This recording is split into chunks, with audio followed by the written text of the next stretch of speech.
마가복음 11번째 강해 설교 믿음을 통해 구원을 베푸시는 예수님에 대해서 오늘 말씀 함께 살펴보도록 하겠습니다. 지난주에 이제 바다 건너편 거라사인의 지방에 이르러 배에서 나오심에 더러운 귀신 들린 사람이 무덤 사이에서 나와 예수님을 만나는 것을 볼 수 있었습니다. 무덤 사이에 거주하며 밤낮 부르짖으며 자기를 해하는 자, 이러한 더러운 자를 격리시키기 위해서 쇠고랑과 쇠사슬을 씌웠음에도 여러 번 끊고 깨뜨렸기 때문에 아무도 제어할 수 없는 강력한 힘을 가진 이 더러운 귀신 들린 자가 멀리서 예수를 보고 달려와 절하며 큰 소리로 부르짖는다는 것이죠. 지극히 높으신 하나님의 아들 예수여, 나와 당신이 무슨 상관이 있나이까? 원하건대 하나님 앞에서 맹세하고 나를 괴롭히지 마옵소서 말하는 것을 볼 수 있다라는 거죠. 십자가의 죽으심과 부활로 말미암아 더러운 귀신, 사탄, 마귀, 공중 권세 잡은 자들을 물리치시고 하나님의 나라를 이 땅 가운데 임하게 하시려 인간의 몸을 입고 이 땅에 오신 이 예수님을 향해서 당신이 나와 무슨 상관이 있냐라고 말하는 이 더러운 귀신 앞에 예수님께서 그 사람에게서 나오라 말씀하십니다. 그러나 더러운 귀신 들린 자는 예수님의 말씀에 순종하지 않고 계속 버팅깁니다. 그러자 예수님께서 더러운 귀신 들린 자를 향하여 내 이름이 무엇이냐 물으시니 내 이름은 군대니 우리가 많음이니이다 이렇게 대답합니다. 군대, 레기온이라고 하는 이 단어는 6,000명으로 구성된 로마의 보병 사단 병력 단위라는 거죠. 따라서 이 6,000명의 이 사람들이 이 더러운 귀신이 둘러붙어서 그 사람에게 나오라고 하는 이 말씀에도 불구하고 버팅님이 발악하고 있지만 놀라운 것은 그 더러운 귀신 들린 자가 멀리서부터 예수님을 보고 달려와 엎드려 예수님께 절을 한다라는 것이죠. 아무도 제어할 수 없는 강력한 힘을 가진 더러운 군대 귀신 들린 자도 예수님 앞에서는요 아무런 힘도 쓰지 못하고 엎드리는, 우리가 상상도 할 수 없을 만큼 엄청난 권세를 가지신 예수 그리스도, 더러운 군대 귀신 들린 자도 물리칠 수 있는 분이 바로 우리 주 예수 그리스도이라는 것을 알 수 있습니다. 주님이 가지신 그 엄청난 권세가 무엇이냐? 바로 이 죄라고 하는 이 엄청난 이 사단의 권세. 죄로 인해 아무것도 할 수 없는 이 무기력한 우리를 십자가 죽으심과 부활로 말미암아 이 죄의 권세, 이 사단의 권세를 무너뜨리시고 무력화시키신 것이라는 것이죠. 따라서 하나님 나라에 들어갈 수 없는 자들, 우리의 가장 큰 문제, 이 죄의 문제를 해결하시고 우리를 그의 나라로 들어오게 하신다라는 것이죠. 하나님 나라에 들어가기에 적합하지 않은 이 더러운 귀신 들린 우리와 같은 자를 예수 십자가 복음과 부활을 통해서 온전케 하심으로 하나님 나라에 들어가게 하신다라는 것이죠. 마침 돼지의 큰 떼가 산 곁에서 먹고 있는 것을 본 더러운 귀신 들린 자는 자신이 돼지에게 들어갈 수 있도록 허락해달라고 예수님께 요청합니다. 예수님께서 허락하시자 더러운 귀신들이 나와서 돼지에게 들어가 거의 2,000마리 되는 떼가 바다를 향하여 비탈로 내리달아 바다에서 몰사하게 됩니다. 이것을 통해서 알 수 있는 것은 우리 주 예수 그리스도께서는 아주 작은 죄라도 그냥 넘어가시는 분이 아닌 죄에 대해서는 반드시 심판하시는 의로우신 주님이라는 것을 말씀하십니다. 그 사람에게서 나오라고 하는 이 예수님의 명령에 대해서 순종하지 않은 이 더러운 귀신을 그냥 내버려 두지 않으시고 그 죄에 대한 엄격한 심판을 하시는 것이죠. 부정한 귀신이 부정한 돼지에게 들어가 2,000마리가 넘는 돼지가 다 몰살되도록 허락하십니다. 하나님께 합당하지 않은 부정한 것들을 하나도 남김없이 모두 심판하시는 것이죠. 부정하게 된 이 한 사람을 구원하시기 위해서 2,000마리의 이 돼지를 전혀 아끼지 아니하시는 우리 하나님의 은혜를 살펴볼 수가 있다라는 거죠. 한 영혼을 구원하기 위해서 이 예수 그리스도의 크신 긍휼로 말미암아 말로 다 할 수 없는 구원의 큰 은혜를 베푸시는 것을 볼 수 있습니다. 아니요, 지금도 우리를 위하여 말로 다 할 수 없는 은혜와 긍휼을 베푸셔서 우리를 좀먹는 이 사탄 마귀와 대적하시며 우리를 보호하시며 돌보시기 위하여 강한 용사로 싸우시는 우리 예수님의 모습을 볼 수 있다라는 것이죠. 우리 주님은요, 우리를 구원하기 위해서 이 돼지 2,000마리가 아닌 이 당신의 하나뿐인 아들 독생자까지도 아끼지 아니하시고 십자가에 내어주시는 분이 바로 우리 주님이시라는 거예요. 하나님 나라에 전혀 어울리지도 않고 적합하지 않은 자를 구원하시기 위해서 이 어마어마한 말로 다 할 수 없는 이 손실까지도 아끼지 아니하시고 은혜를 베푸시는 분이 바로 우리 하나님이시라는 거죠. 도대체 왜 이러한 은혜를 베풀어 주시느냐? 모든 사람이 구원받기를 원하시는 것이 바로 하나님의 뜻이기 때문에 그렇습니다. 따라서 아무런 자격이 없는 우리를 긍휼히 여기셔서 이렇게 말도 안 되는 이 엄청난 은혜를 우리에게 베풀어 주신다라는 것이죠. 예수 그리스도의 십자가의 죽으심과 부활을 믿기만 하면 은혜를 받을 아무런 자격이 없는 우리들에게 말로 닿을 수 없는 이 엄청난 은혜를 베푸심으로 그 은혜를 듣고 알고 이 믿는 자들을 통해서 하나님 아버지께 영광 돌리기를 원하신다라는 겁니다. 이 엄청난 이 모습을 본 이 돼지를 치던 자들이 도망해서 읍내와 여러 마을에 벌어진 일에 대해서 막 전하고 다닙니다. 사람들이 어떻게 되었는지 보러 와서 보니까 그 귀신 들렸던 자, 아무도 제어할 수 없는 이 귀신 들렸던 자가 온전하게 되어서 옷을 입고 예수님 앞에 무릎 꿇고 앉아있는 것을 보면서 많은 사람들에게 알리는 거죠. 그러니까 두려워 떠는 겁니다. 어떻게 이런 일이 벌어지느냐. 그러니 이 사람들이 이 예수님을 그 지방에서 떠나시기를 간구하는 것을 볼 수가 있는 것이죠.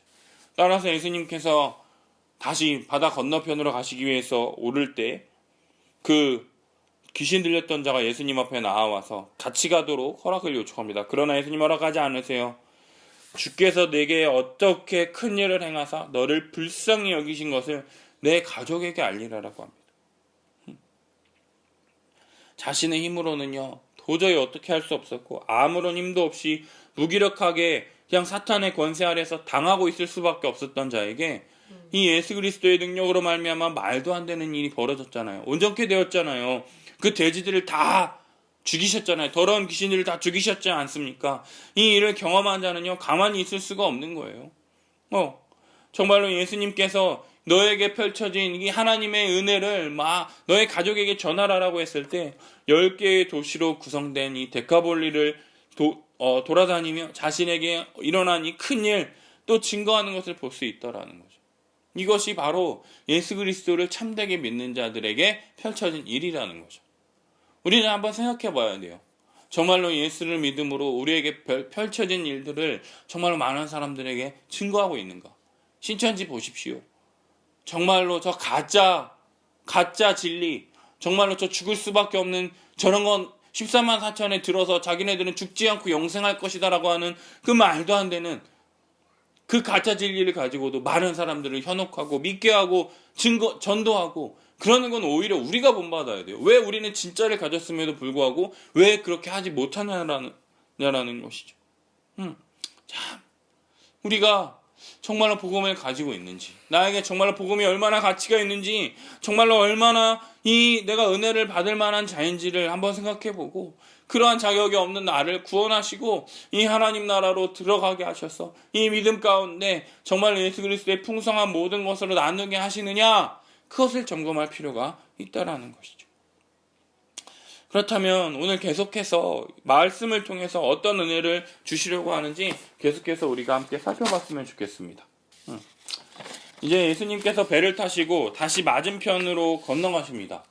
가버나움에서 거라사 지방으로 가셨다가 다시 이제 가버나움으로 가시는 것이죠. 다시 가버나움에 가시니 큰 무리가 예수님께 모이는 것을 볼 수가 있습니다. 따라서 많은 무리들 때문에 집에 가시지도 못하고 바닷가에 계속 머물고 계신 것을 볼 수 있죠. 그때 회당장 중에 하나인 야이로가 예수님께 나와서 예수님의 발 앞에 엎드려 간곡히 구하는 것을 볼 수가 있습니다. 23절을 보면 내 어린 딸이 죽게 되었사오니 오셔서 그 위에 손을 얹으사 그로 구원을 받아 살게 하소서. 22절을 보면은요 야이로라는 사람이 직업이 나와 있습니다. 무엇입니까? 회당장입니다. 회당장이 무슨 일을 하는 사람이냐? 회당에서 벌어지는 모든 행정을 책임지는 사람이에요. 우리식으로 표현하면 예배와 관련된 모든 일을 준비하며 책임지는 높은 지위에 있는 사람이라는 것이죠. 그러한 야이로가 왜 예수님의 발 앞에 엎드려 간구하는 것일까요? 우리 마가복음 1장 21절과 22절 우리 같이 함께 읽어보겠습니다. 그들이 가버나움에 들어가니라. 예수께서 곧 안식일에 회당에 들어가 가르치심에 뭇 사람이 그의 교훈에 놀라니 이는 그가 가르치시는 것이 권위 있는 자와 같고 서기관들과 같지 아니함일러라.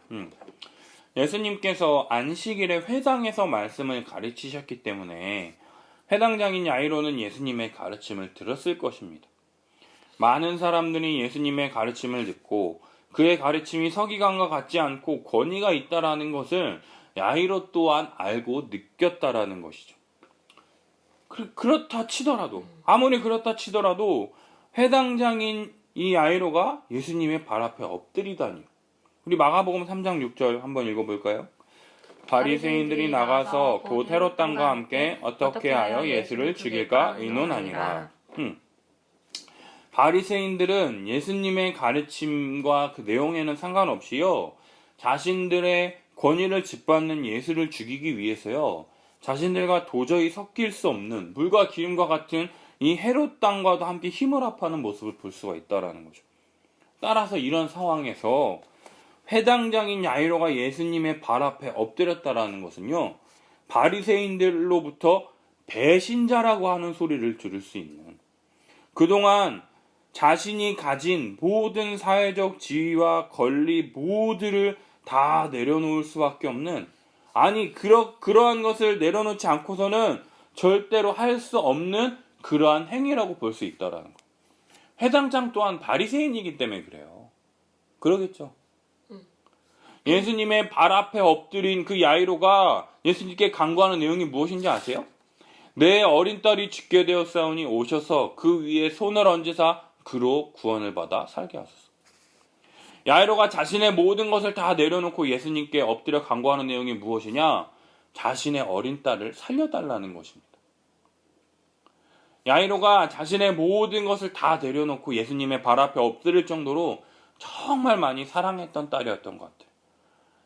마지막에 나이 들어 낳은 막내딸이거나 혹은 외동딸이거나 그건 자세히 나와 있지 않겠어요. 그러나 자신의 모든 것을 다 버릴 정도로 정말 많이 사랑했던 딸이라는 걸 알 수 있죠. 근데요, 당시에 기준으로 한번 생각해 보자는 거예요. 당신의 어린아이들을 사람 취급이나 했습니까? 심지어 여자는요, 자신의 모든 것을 걸고 살려달라고 하는 그 사람 대상이 누구냐? 작은 어린아이라는 거예요. 여자아이, 작은 여자아이. 당시에 사람 취급도 못 받는 여자일 뿐만 아니라 어린아이였다라는 거죠. 그럼에도 불구하고 자신의 모든 것을 다 버려도 좋으니 그 어린 딸을 살려달라고 예수님의 발 앞에 엎드린, 뭐라고 요청하느냐? 오셔서 손을 얹으사 그로 구원을 받아 살게 하소서 이야기하는 거예요. 그 능력의 그 예수님, 다른 사람의 권위가 다른, 정말로 많은 병자를 고치시고 많은 기적을 베푸신 그 예수님의 소문을 들은 이 야이로가 예수님께 그 아이에게 손을 대서 구원을 받게 해달라고 이야기하는 것을 볼 수 있다라는 거죠.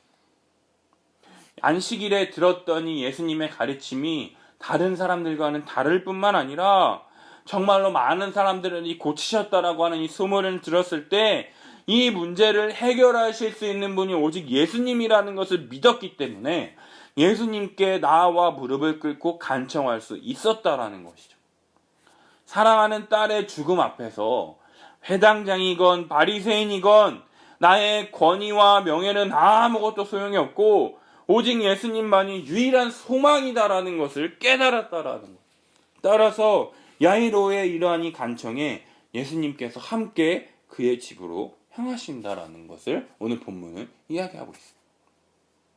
그때 큰 무리가 따라가며 애워싸 미는 상황에서 또 한 사람의 주인공이 등장하는 것을 볼 수 있어요.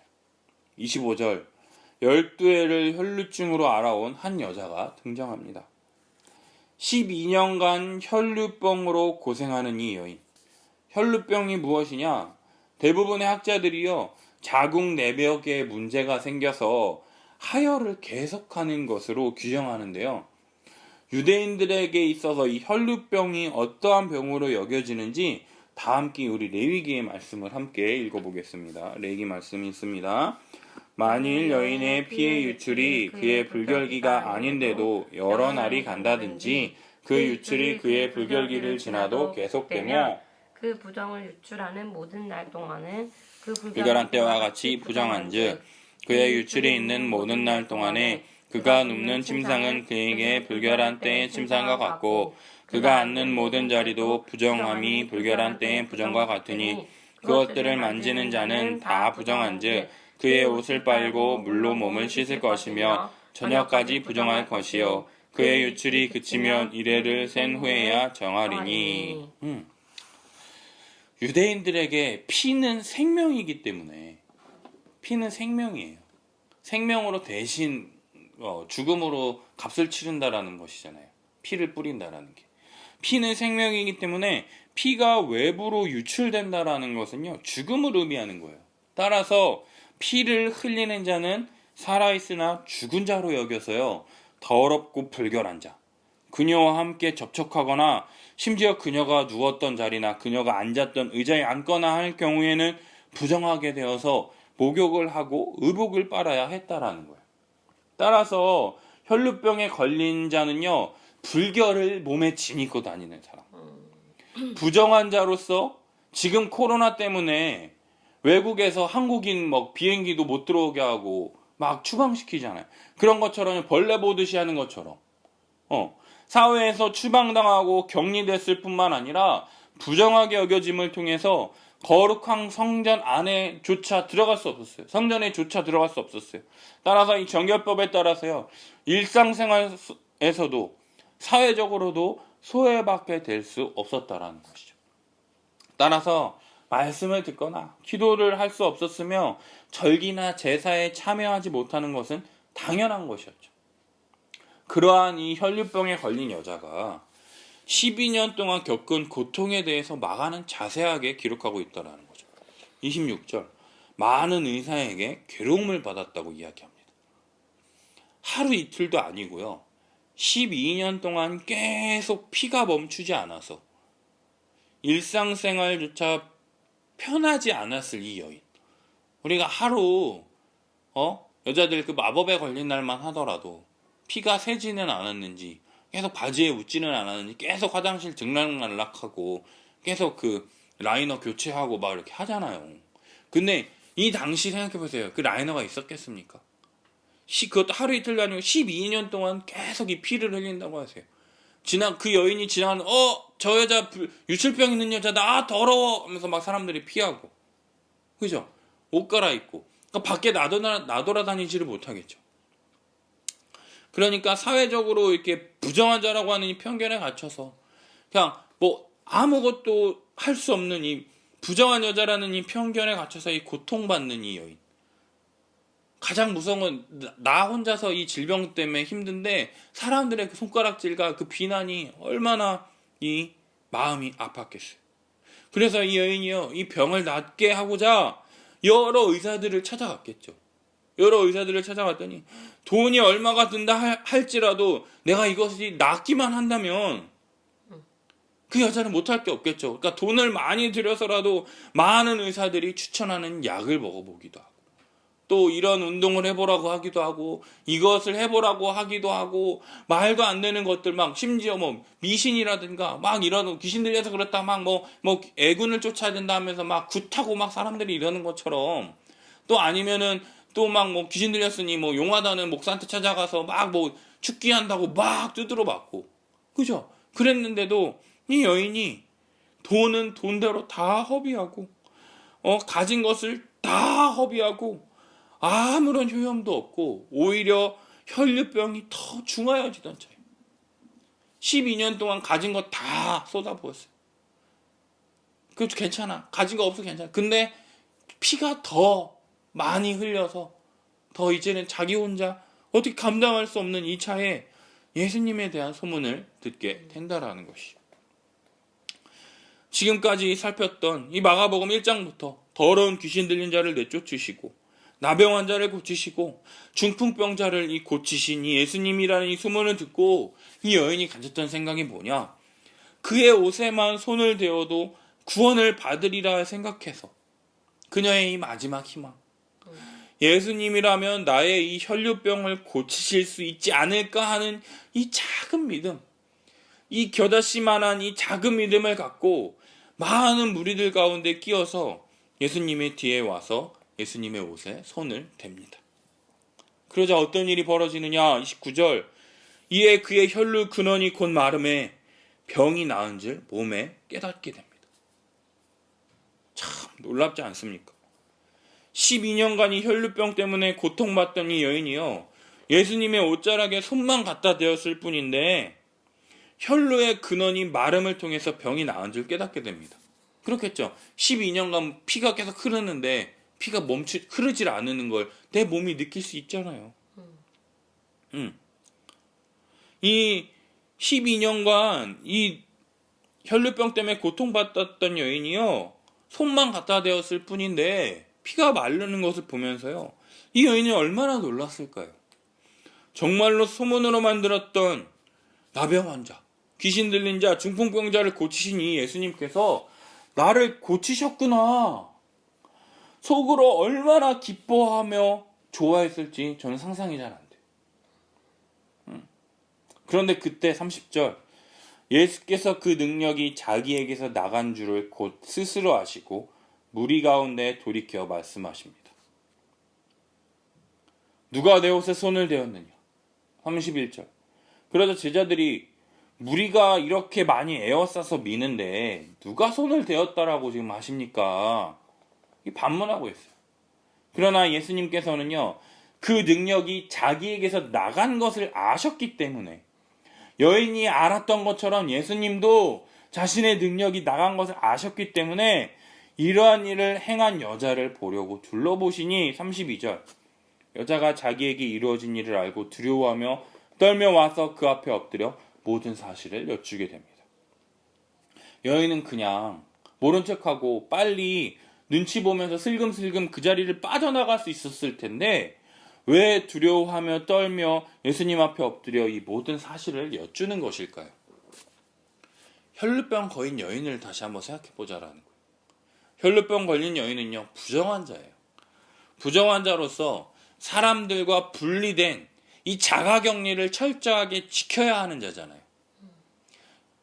이러한 자가격리를 무시한 채 외부 활동을 하게 되면, 지금 자가격리 무시하게 되면요, 100만 원 이상, 징역 10개월 이상의 이렇게 실형에 처하잖아요.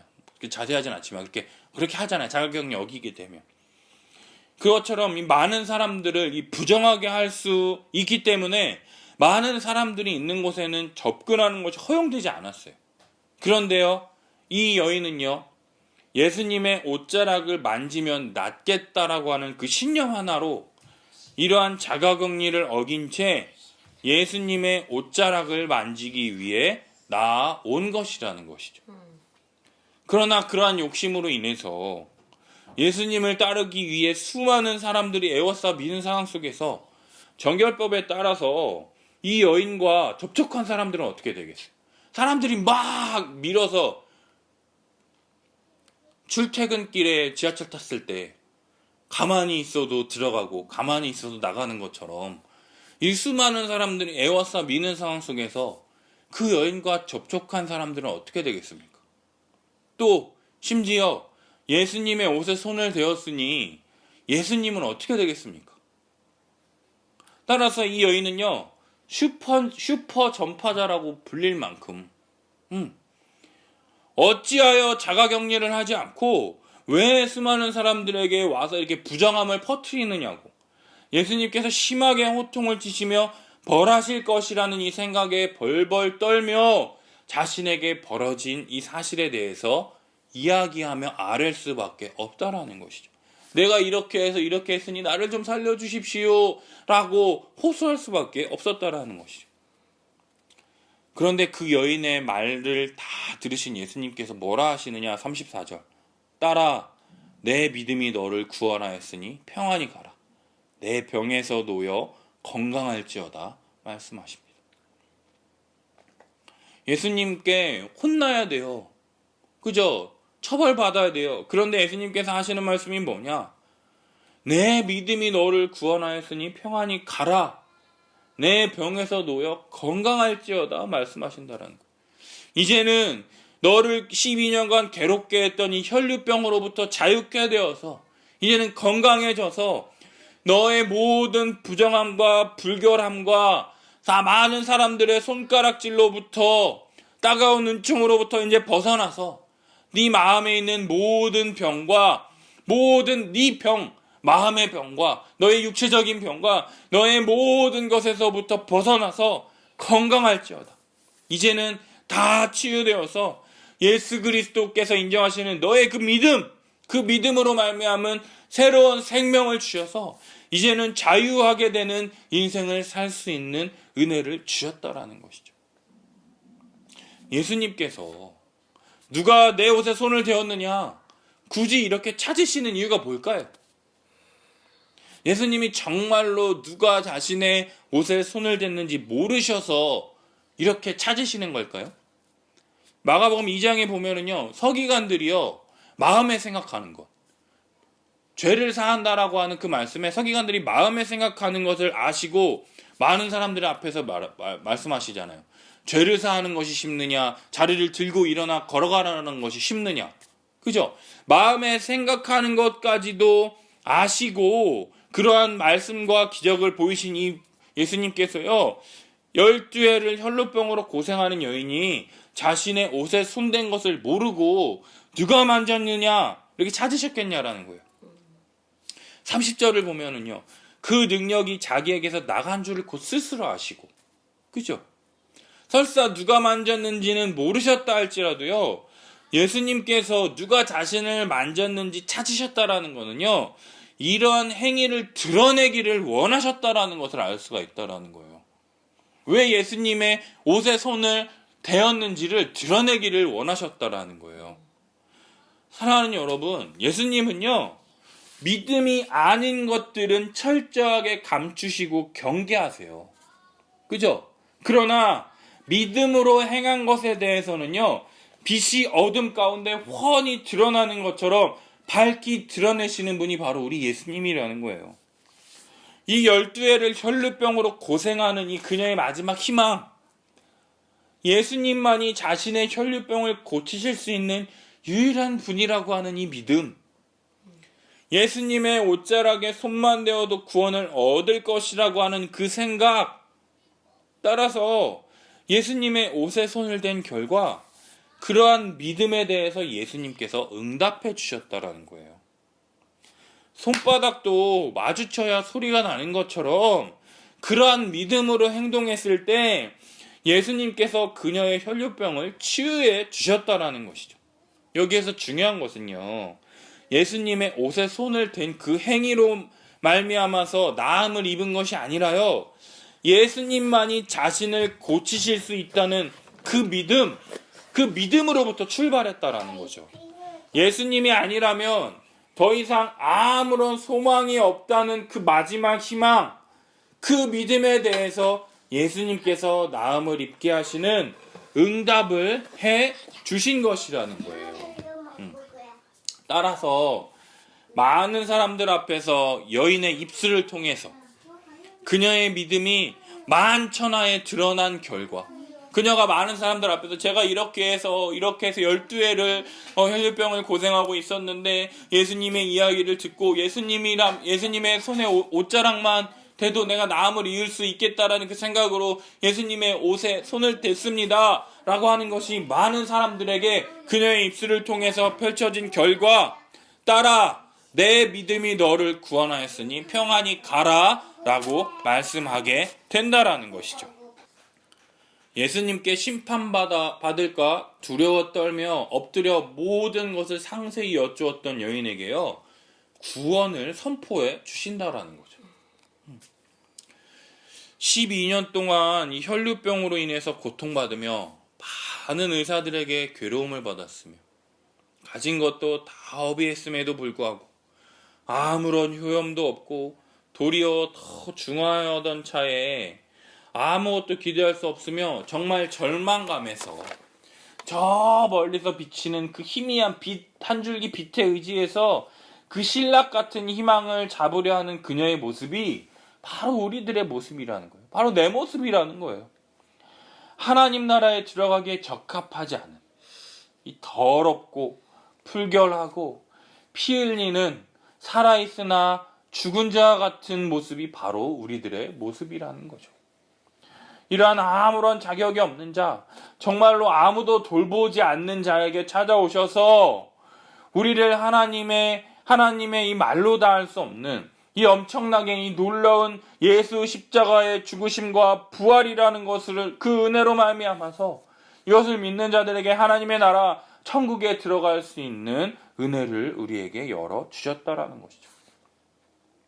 우리가 할 수 있는 것이라고는요, 정말 아무것도 없는, 정말 그 신락 같은 그 희망, 그의 옷자락이라도 만지면 나을 수 있지 않을까 하는 이 생각처럼요, 정말 예수님이라면 나의 이 눈앞이 캄캄하고 정말 아무것도 할 수 없는 이 절망과 같은 이 상황 속에서 예수님이라면 나를 구원해 주시지 않을까 하는 그 작은 생각, 그 겨자씨만한 이 작은 믿음을 통해서요, 예수님께서 우리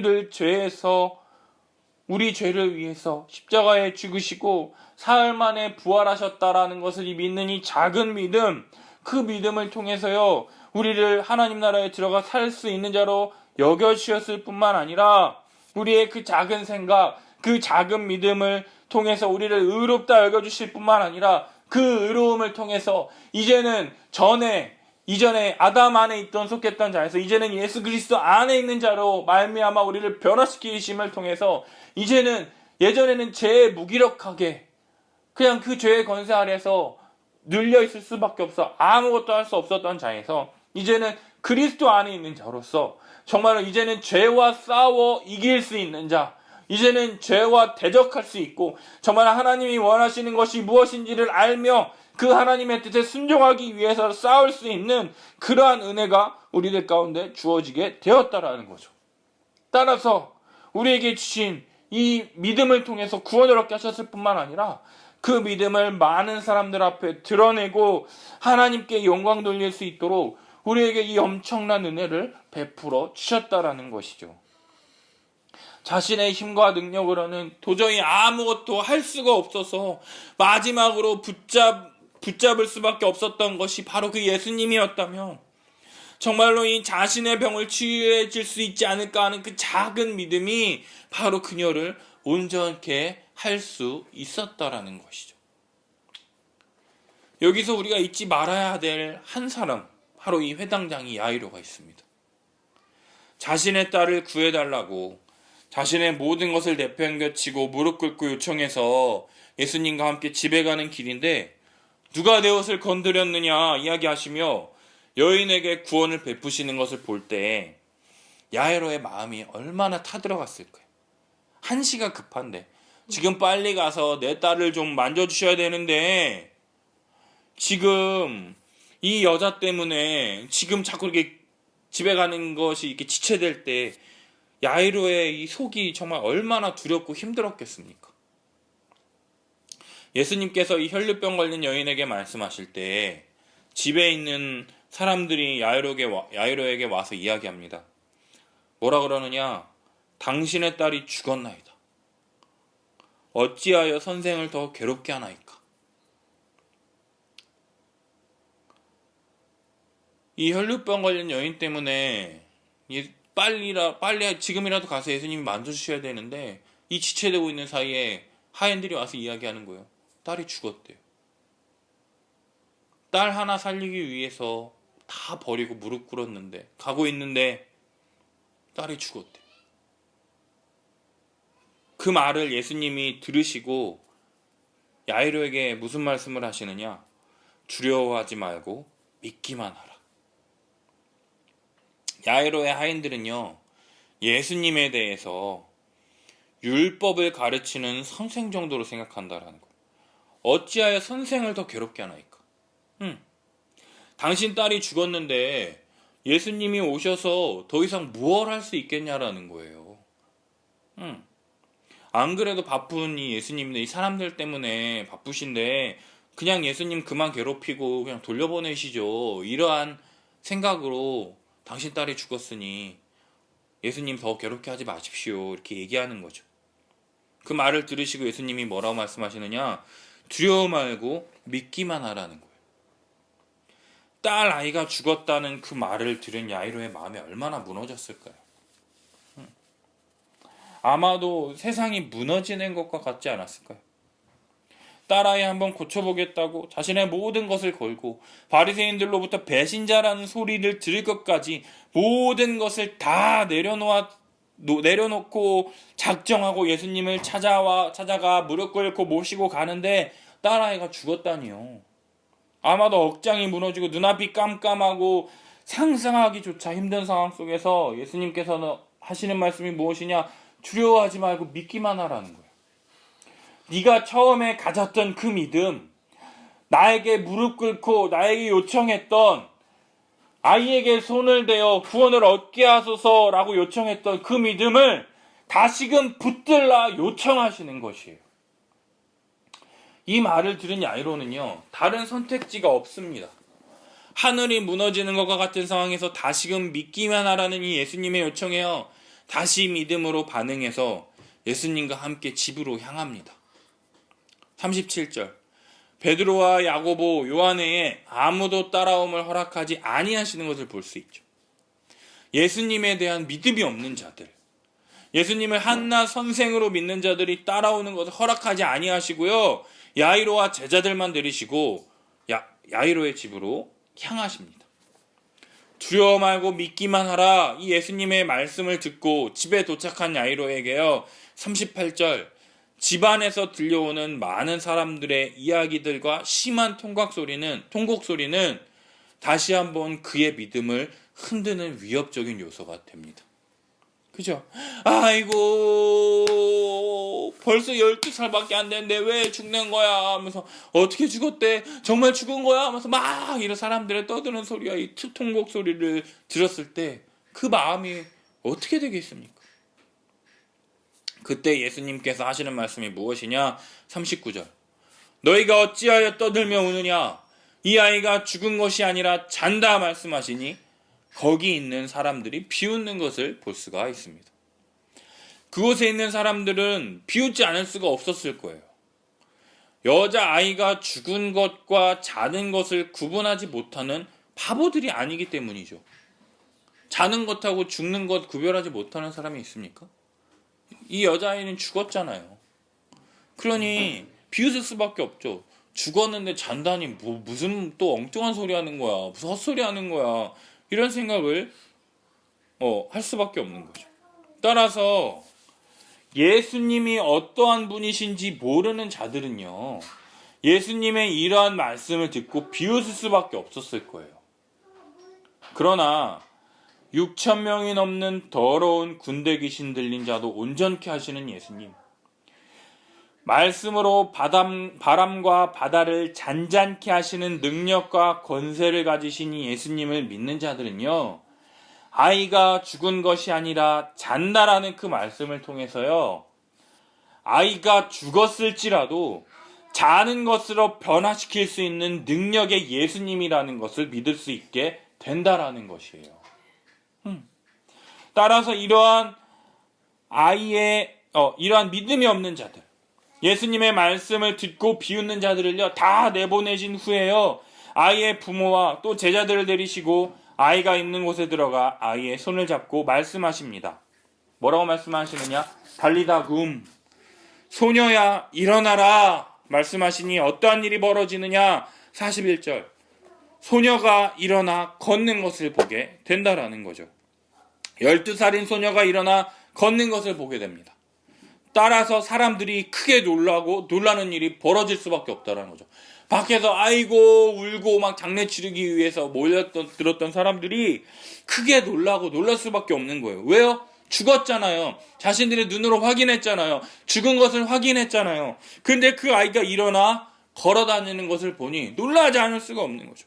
그리고 43절, 예수님께서 이 일을 아무도 알지 못하게 하라고 그들을 많이 경계하시고 소녀에게 먹을 것을 주라 말씀하시는 것이죠. 왜 많은 사람들에게 이 일을 알지 못하게 하라고 그들을 많이 경계하셨느냐? 많은 사람들이 지금도 예수님의 소문을 듣고 고침을 받으려 몰려드는 상황 속에서 죽은 자를 살리셨다라고 하는 이것까지 펼쳐지게 된다면 그거보다 말로 다 할 수 없는 사람들이 예수님께 나아오는 것. 지금 어느 약국에 마스크 있다라고 하면 수백 명의 사람들이 줄 서서 기다리는 것보다 더 많은 사람들이 줄 서서 기다리지 않겠습니까? 이건 불보듯 뻔한 거잖아요. 그렇기 때문에요, 이 일을 아무도 알지 못하게 하라고 그들을 많이 경계하시는 거예요. 왜요?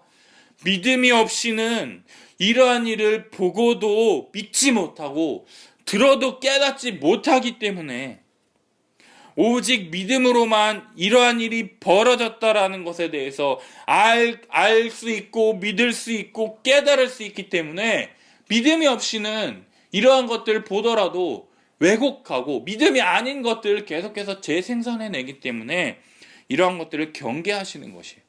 오직 믿음을 가진 자, 예수님이 어떠한 분이신지를 참되게 믿는 자들만이 이러한 은혜를 누릴 수가 있다라는 것이죠. 또한 소녀에게 먹을 것을 주라 말씀하십니다.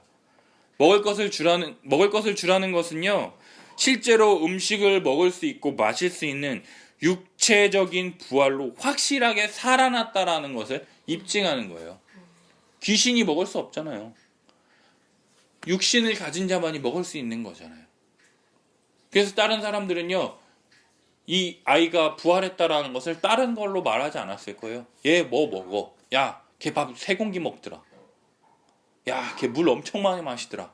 이러한 걸로 그 여자아이의 부활을 전했을 것이라는 것이죠. 우리 사랑하는 여러분, 12해 동안 혈루병에 걸린 이 여인의 모습과 이 회상장이 야이로의 모습을 통해서 오늘 우리에게 말씀해 주시려는 것이 무엇이냐? 예수 그리스도에 대한 믿음을 가진 자들에게요, 우리 주님은 아낌없이 구원을 베풀어 주신다라는 것이에요. 예수님에 대한 믿음이 무엇이냐? 예수님의 옷에 손만 대어도 낫겠다라고 생각한 그 여인의 행동이 중요한 것이 아니라요, 그러한 작은 생각, 그 작은 믿음에 응답하신 예수님의 능력이 핵심이라는 거예요. 예수님이라면 이렇게 고통받고 힘들어하는 나의 삶을 고쳐주실 것이라고 하는, 능히 고치실 수 있을 것이라고 하는 그 예수님의 능력에 대한 그 믿음, 여인의 그러한 믿음에 예수님께서 응답하신 것이라는 거예요. 예수님은 하나님 나라에 들어가기에 부적합한 자, 혈류병에 걸려서 부정하고 더럽다라고 여겨지는 손가락질 받는 그러한 자, 오히려 더러운 여인이 예수님을 만짐을 통해서 예수님 또한 부정하게 되는 것이 마땅한데, 예수님은 오히려 그녀를 정결케 하시는 창조주 하나님의 권세와 능력을 가지신 분이라는 것을 드러내신다라는 것이죠. 또한 딸아이가 죽게 되어서 아무것도 할 수 없는 무기력한 아버지가 자신의 모든 것을 다 버려두고 예수님 앞에 무릎 꿇고 나와 도움을 요청할 때 그의 믿음을 저버리게 만드는 많은 상황들 속에서 두려워 말고 믿기만 하라는 이 믿음을 다시금 요청하신다라는 거예요. 믿는다고 무슨 뭐 다른 게 생기겠어? 그래, 나 예수 믿어. 예수 믿는데 어쩌라고. 이렇게 생각하는 사람들. 하지만 예수님에 대한 그 믿음, 그분이라면 내 딸을 고치시고 회복하실 수 있을 것이라고 하는 그 믿음을 붙잡음을 통해서 죽은 자도 자는 자로 변화시키시는 예수님의 능력을 보게 되는 것이라는 거예요. 부정한 시체를 만지면 더럽게 되는 것임에도 불구하고 오히려 예수님은 죽은 자를 살리시는 놀라운 기적을 베푸시는 창조주 하나님의 권세와 능력을 가지신 능력의 예수님이라는 것을 나타내 보이신다라는 것이죠. 사랑하는 여러분, 정말로 예수님에 대한 믿음을 갖고 계십니까? 예수님은요, 자신을 우리의 구원자로 믿는 자, 죄로 말미암아 하나님께 나아갈 수 없는, 이 아무런 자격이 없는, 아무것도 할 수 없는 무기력한 우리들에게 오직 예수님만이 우리의 구원자이시며 우리의 문제를 해결하실 수 있는 분이라는 것을 믿는 자들에게요, 구원을 베푸시는 것을 볼 수 있다라는 거예요. 그러나요, 그러한 믿음을 위협하는 순간들 속에서도 계속해서 두려워 말고 믿기만 하라, 우리에게 다시금 믿음을 요청하시는 예수님의 모습을 볼 수 있다라는 거죠.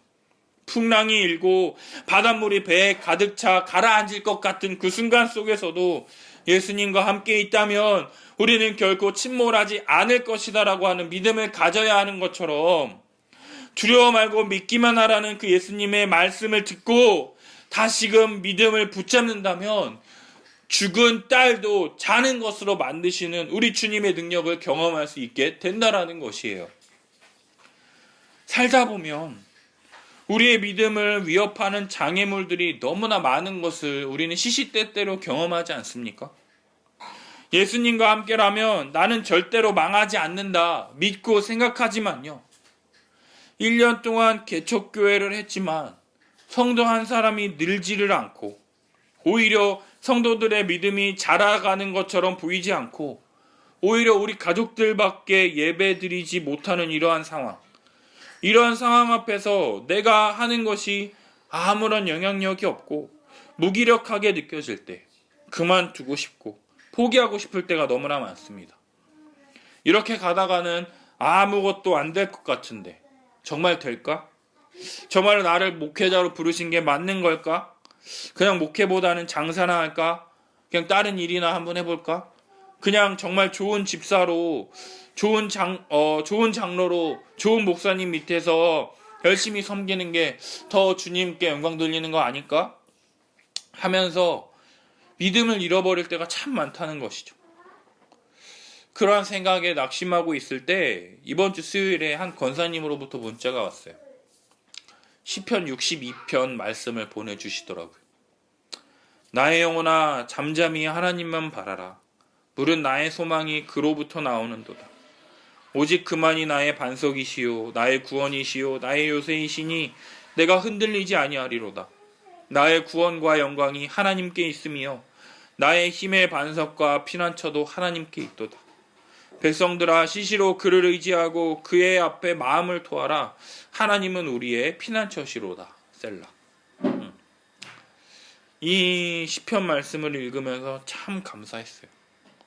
교회를 떠난 지 2년이 넘었고 그 권사님과 교제를 나누지 못한 지가 오래되었음에도 불구하고 저를 기억해 주시고 우리 교회를 기억해 주시고 우리 교회를 위해서 기도해 주시는 분이라는 것을 알기 때문에 너무나도 감사하고 힘이 되었어요. 또 매달 전화 주셔서 와서 머리 자르고 가라고 말씀해 주시는 이 집사님, 이러한 성도분들을 통해서 정말로 아무것도 아닌 것처럼 여겨지는 이 나와 같이 이렇게 작은 자, 그러나 이 하나님의 말씀을 전하는 이 작은 목회자를 귀하게 여겨주시고 함께 기도해 주시는 성도들이 있다라는 것을 통해서 다시금 하나님께서 저에게 위로를 주시는 것 같았습니다. 목회자로서 무기력하고 아무것도 할 수 없는 것처럼 느껴지고 내가 잘못하는 것처럼 느껴질 때 나를 바라보는 것이 아니라 다시금 주님만 바라볼 수 있도록 내게 힘과 격려를 주시는 것 같아서 너무나 감사했다라는 거죠. 누군가 나를 위해서, 우리 교회를 위해서 기도해주는 사람들이 있다라는 것에 대해서 너무나도 감사하게 생각이 되었습니다. 그러면서 이 말씀을 준비하는데 우리의 믿음을 흔드는 상황이 너무나도 많다라는 것을 절실하게 제가 느낄 수 있었다라는 것이죠. 지금 코로나로 인해서 아무것도 못하며 마스크 한 장이 없어서 마스크 한 장 사라고 약국에 수백 미터씩 줄 서 있는 이 사람들, 코로나 때문에 장사가 안 돼서 이번 달 월세는 어떻게 해야 하나 걱정하고 있는 이 소상공인들, 코로나 때문에 자기들 표가 줄어들지는 않을까 걱정하며 이 한 달 앞둔 이 총선을 향해서 온갖 에너지를 집중하고 있을 이 정치인들, 우리 모두 한치 앞 인생을 모르기 때문에 불안해하며 두려워하며 떨며 힘들어하는 것뿐만 아니라 우리의 미래에 대한 염려, 걱정, 불안함 등을 해결해보자 아무리 노력한들 우리의 힘으로는 도저히 해결할 수 없는 것들이 너무나 많습니다. 돈이 아무리 많다 하더라도 이 코로나 앞에서 그 돈이 무용지물이 되는 것을 볼 수 있잖아요. 그냥 우리는요, 그저 시간이 해결해 주리라라고 하는 이 무책임한 답밖에는 제시할 수 없는 너무나도 무기력한 존재라는 것이에요. 그러나 이러한 무기력하고 아무것도 할 수 없는 우리들에게요, 우리 주님은 두려워하지 말고 믿기만 하라고 요청하신다라는 거예요. 그 믿음을 가진 자들에게 달리다 굼, 일어나라 말씀하시는 것처럼요, 낙심에 주저앉아 있거나 잠들어 있다면 다시금 우리를 향하여 두려워 말고 믿기만 하라 말씀하시는 이 주님의 음성에 다시금 귀 기울이시기를 바랍니다.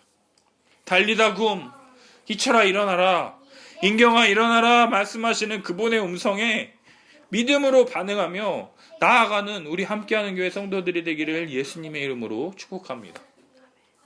정말로 우리 예수님은요, 오직 믿음, 우리 주님은 나의 이 그지 같은, 이 절박한, 이 낭떠러지 앞에 서 있는 이 심정 앞에서 우리 주님은 나를 구원해 주실 수 있는 분이라고 하는 그 작은 믿음을 가지고 있다면요, 우리를 하나님의 나라, 주님의 나라로 이끌어 주셔서 그 나라에 들어가서 차고 넘치는 은혜들을 베풀어 주시는 분이십니다. 우리가 무엇을 하는 것, 손을 옷에 대어야 되만 하고 무릎을 꿇어야 하는 그러한 것만이 아니라요, 예수님만이 나의 이러한 상황에서 나를 구원해 주실 수 있는 분이라고 하는 그 작은 믿음, 우리의 유일한 희망이신 예수 그리스도를 붙잡는 그 믿음이 필요하다라는 것이죠. 우리의 믿음이 유지되기 어려운 이런 상황 속에서요, 다시금 예수 그리스도의 십자가를 생각하십시오.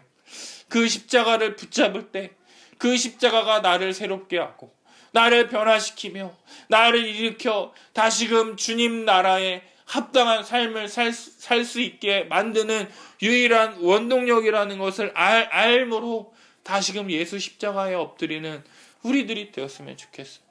주님, 이러한 상황 가운데에서도 나의 죄 위하여 십자가에 달린 그 예수 그리스도를 믿음으로 말미암아 나에게 주님 새로운 삶을 열어주실 것을 믿습니다.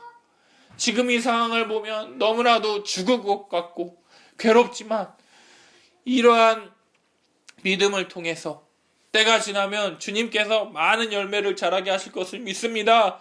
주님, 포기하지 않게 하십시오.